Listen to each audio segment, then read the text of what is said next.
Hi everyone, and welcome to the channel for this the latest edition of my short series on my first ever model layout, Bransty. In this video, talk a bit about finishing off the area around the station, adding an engine shed, and also my first ever go at some scratch building. I hope you enjoy it.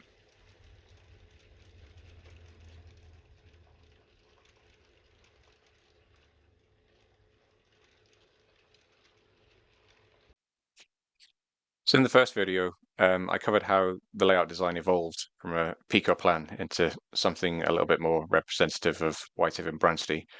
I also covered some of the early construction, such as adding a brewery, a hill, and a tunnel, and an attempt at Bransty Station. So to finish off, talking about the area around the station. So the track plan calls for an engine shed beside the station.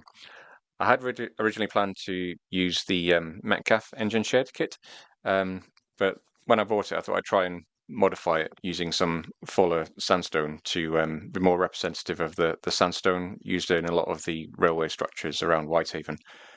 To do this, I basically traced around the original Metcalf brick pieces and onto the Foller card, and then cut it out and assembled it.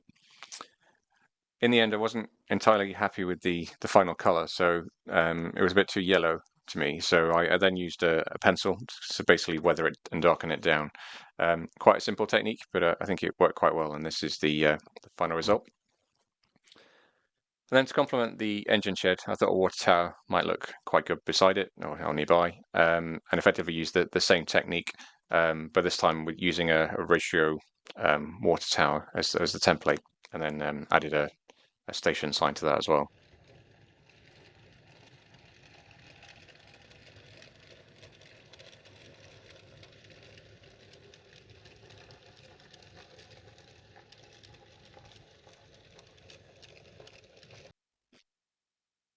Feeling confident after some successful kit bashing, I thought I'd try out some scratch building. There at the top of the tunnel, I was always a little unsure as to what to do with it. I had thought about a small street scene, but in the end, settled on trying to replicate this little corner of Whitehaven Harbour as it was in the 1980s. What you got is a pub, um, obviously, that my dad used to drink in back in the day. And beside that is part of the coal conveyor belt system that transported coal from Hague Pit in Kells down the route of Halgill Brick, one of the two railway inclines in the town, that were originally built to get coal from the pits on top of the hill down to the bottom. So the Halgill one that this conveyor follows went out of action due to a landslide, but was then the conveyor belt system was added to that. So I think in the 1970s, and that was used all the way through to when Hague Pit shut in. I think it was 1986, and there are still remnants of that route that you can see today, but most of it is largely lost. Incidentally, there is another incline in Whitehaven as well. It's probably the more commonly known one, and certainly the one that I've seen more photos of, which is the Coca-Cola Break, which originally served Ladysmith and Hague Pits as well, on top of Kells Hill. And then finally some of serving Marshon Chemical Works before that closed in 1986 as well. And the traffic from that Coca-Cola Break does make a regular appearance on my new Preston Street layout as well.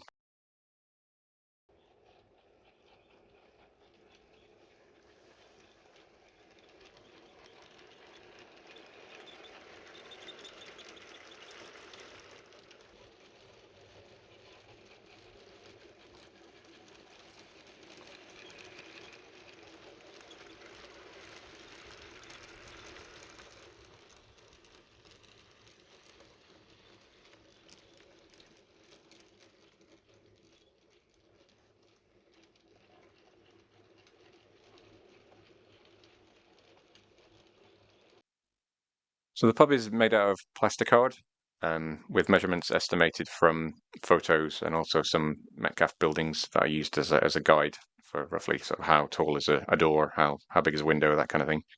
I also use some of the leftover Metcalf bits for the doors and the windows and the curtains. Use plastic strips for window lintels, and then the roof itself is leftover Metcalf.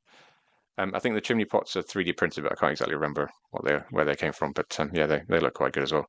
The sign is printed directly onto some acetate and cut out, and yeah, that is essentially the pub.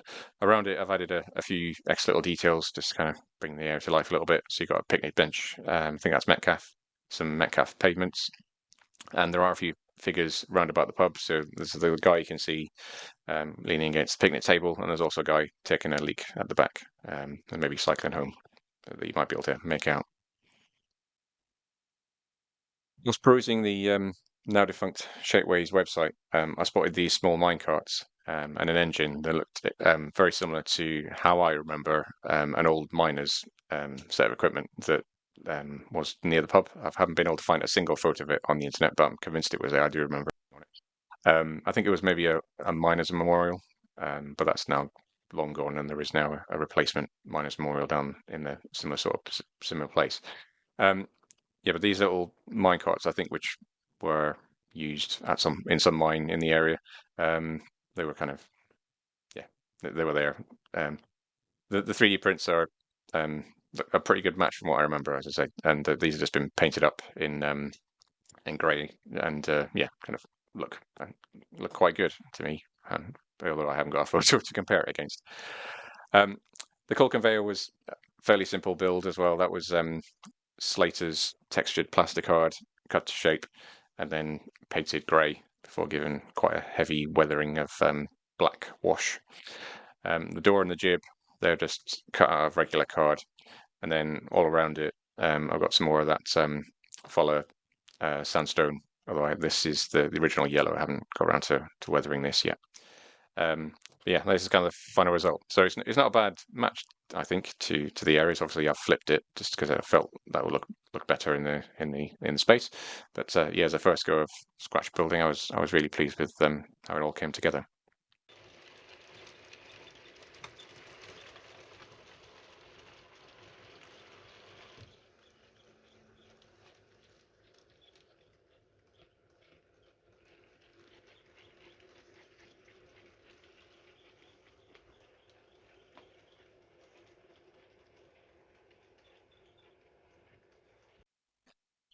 So in the far corner of the layout, I have added some Metcalfe low relief terraced houses, to which I've added lots of little details over the years.